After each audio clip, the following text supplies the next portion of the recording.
On va parler de la décentralisation. La décentralisation, cette histoire de la Constitution qui, jusque-là, n'arrive pas à être bien appliquée à bon escient. C'est qui a créé beaucoup plus de tensions au niveau, par exemple, de Chabunda. Chabunda, là, nous sommes au niveau du Sud Kivu.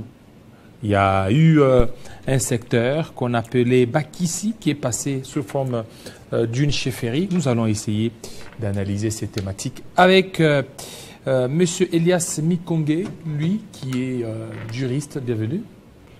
Merci, M. David. M. Elias, avant que nous ne parlions un peu de cette question de décentralisation, plus précisément au niveau des Bakissi, mais avec cette complication au niveau des chefferies secteurs, ne pensez-vous pas qu'il faut réviser ou changer la Constitution pour s'adapter? Alors, c'est d'abord une question très compliquée avec laquelle vous avez décidé qu'on puisse débuter cette émission. La Constitution elle-même, je pense, a prévu le mode de gestion de notre État, n'est-ce pas? C'est le constituant qui a décidé de dire que la décentralisation, c'est là notre État, l'État congolais, sera géré comme un État décentralisé. L'État qui est l'organe central a décidé de créer d'autres organes associés auxquels il a transféré certaines compétences. C'est dans le sens de pallier à cette difficulté-là de la lourdeur administrative qui a toujours, bon, je ne sais pas si vous savez ça, qui a longtemps, comment dire, été décrié pendant la République d'Isaïe. C'est l'État central qui devait tout décider. Même si on pouvait construire un caniveau chez moi là-bas à Chabunda, il faudrait que la décision quitte ici à Kinshasa. Voilà. C'est comme ça que les constituants a dit pour rapprocher les gouvernants des gouvernés, il fallait recourir à ce mode de gestion qui est la décentralisation. Alors, puisque vous parlez de Chabunda, il y a un sérieux problème. Il y a le secteur de Bakissi. Hein? C'est ça. Voilà. Qui devait être considéré comme un secteur, actuellement, c'est devenu une chefferie. Mais pourquoi?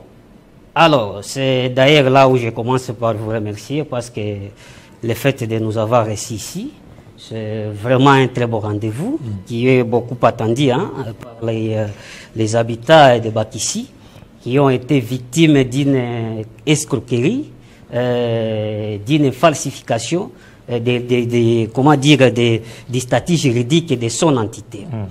L'entité Bakissi, monsieur David, n'a jamais été une chefferie. Depuis l'époque coloniale, l'entité Bakissi a toujours été érigé comme un secteur. Un secteur. Un secteur. C'est seulement cette escroquerie-là qui a été concoctée, mal cousue d'ailleurs, par certains aventuriers ou, je ne sais pas, des fraudeurs qui ont pensé qu'en falsifiant l'identité des Bakissi, ils peuvent s'attribuer cette entité-là.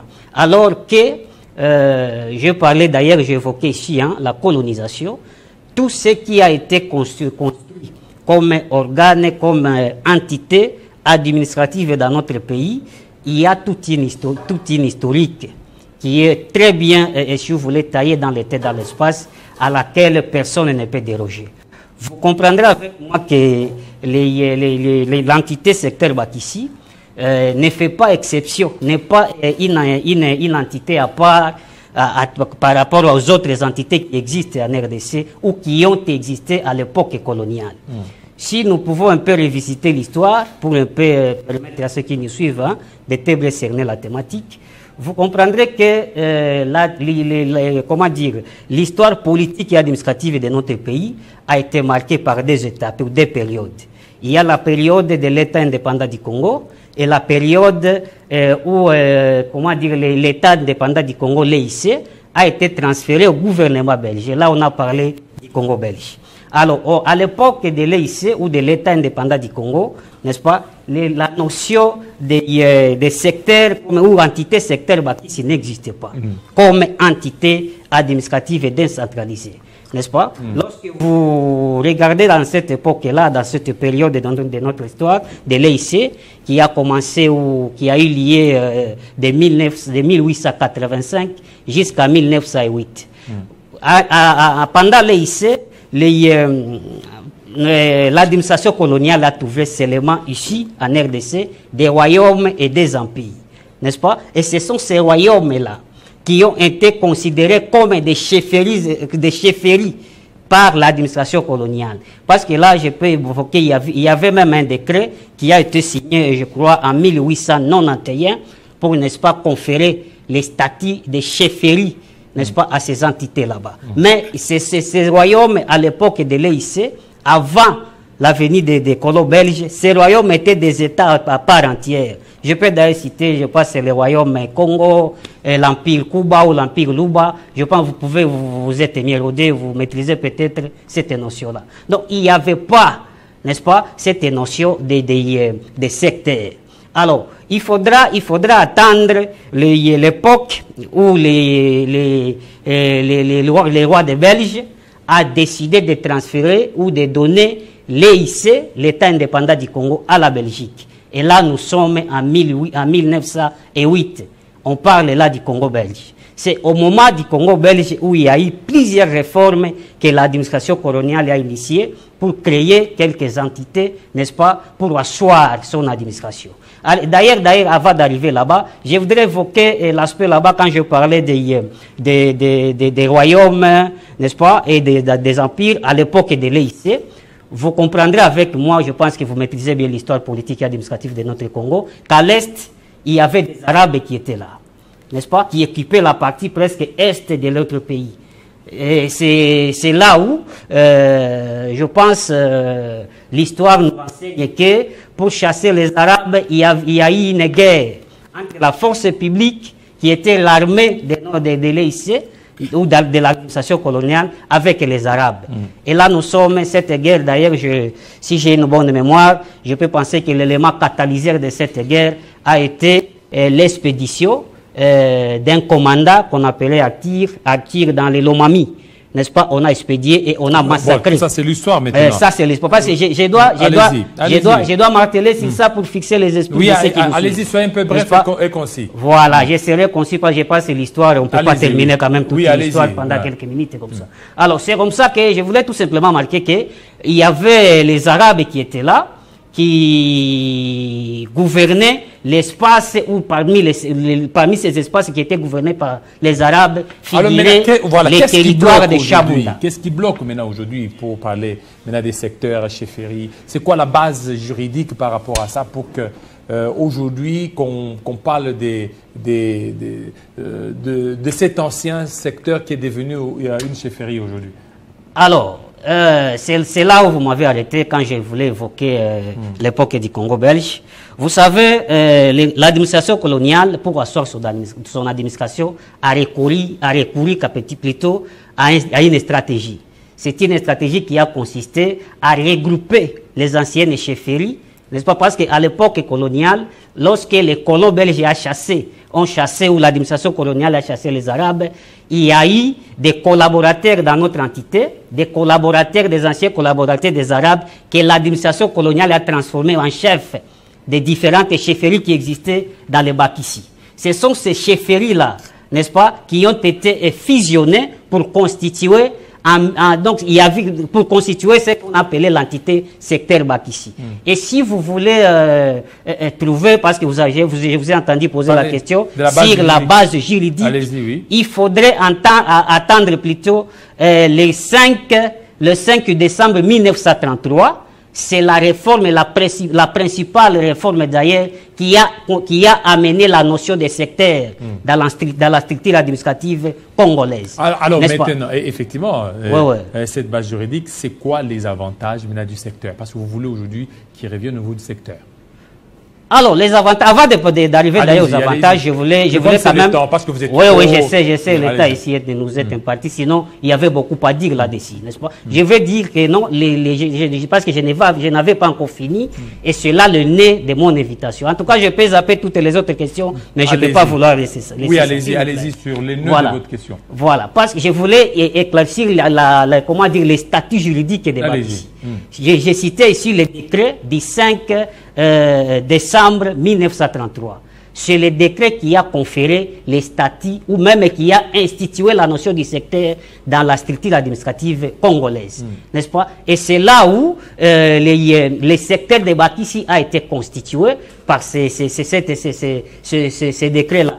Mais pour maintenant passer aux mesures de la mise en œuvre de ces décrets, il faudra attendre plutôt après différentes réformes, parce qu'à l'époque, lorsque les Bakissi ont été institués comme secteur, le premier chef de secteur était M. Polo Mupipi, n'est-ce pas?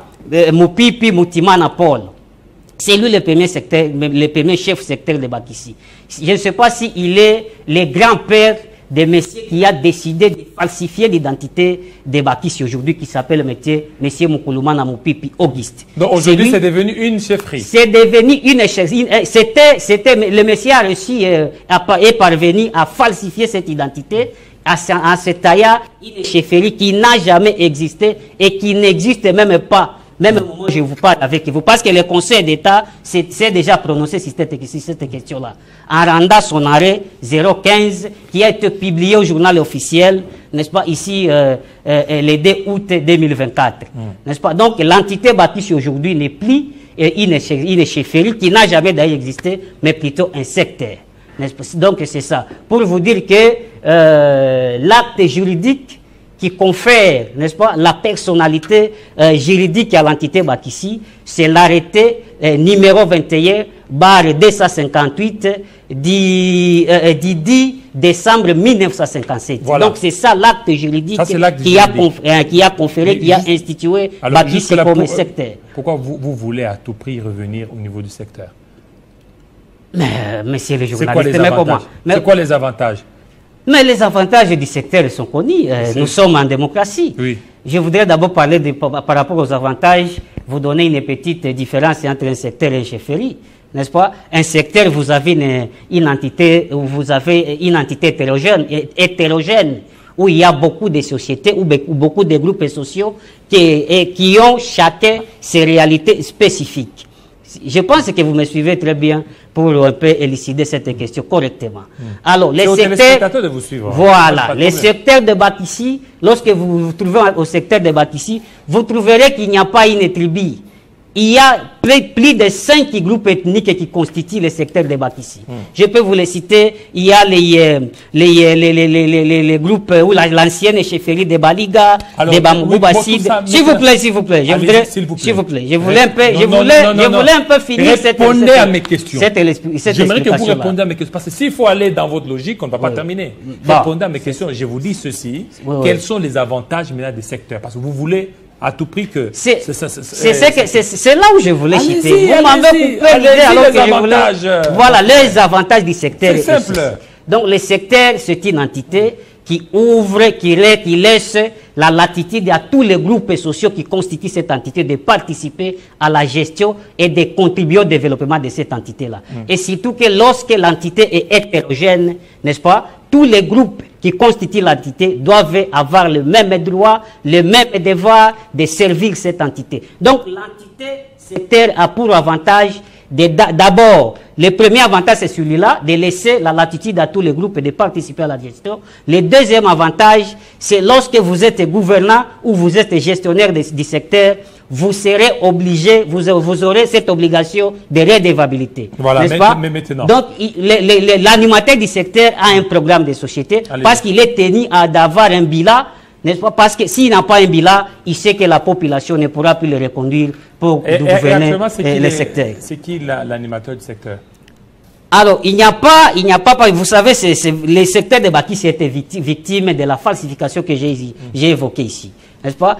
C'est après maintenant que le Conseil d'État ait rendu sa décision que nous attendons la nomination des animateurs. Merci beaucoup. Des animateurs. Il y a vraiment un élément capital que je voulais souligner. Je vous ai donné le temps. Je voulais souligner, en tout cas, s'il vous plaît, si l'État finit, veuillez m'accorder même une minute. Je vous donne 30 secondes. 30 secondes, je voulais dire ceci. Comme le Conseil d'État a maintenant, si vous voulez, rendu sa décision, qui a remis les secteurs de bâtisse dans ses droits, en lui conférant son statut juridique, les enfants ou les filles ou les gens qui constituent les secteurs de bâtisse attendent à pied ferme que le ministre de l'Intérieur puisse maintenant nommer les animateurs. Parce que nous sommes dans un état de droit où le ministre de la Justice est en pleine activité, n'est-ce pas, pour restaurer la justice. Et lorsque la justice rend une décision, en tout cas, il doit avoir cette parfaite collaboration de les institutions pour que l'harmonie ou l'édification, les efforts même des chefs de l'État soient respectés en matière de la justice. Merci beaucoup, monsieur, de votre passage. Merci. Merci, mais je n'ai pas lancé même un mot de l'affaire à la population, monsieur le journaliste. Très prochainement. Je pensais prochainement, mais c'était fini. Très prochainement. Oh, merci beaucoup. Merci beaucoup.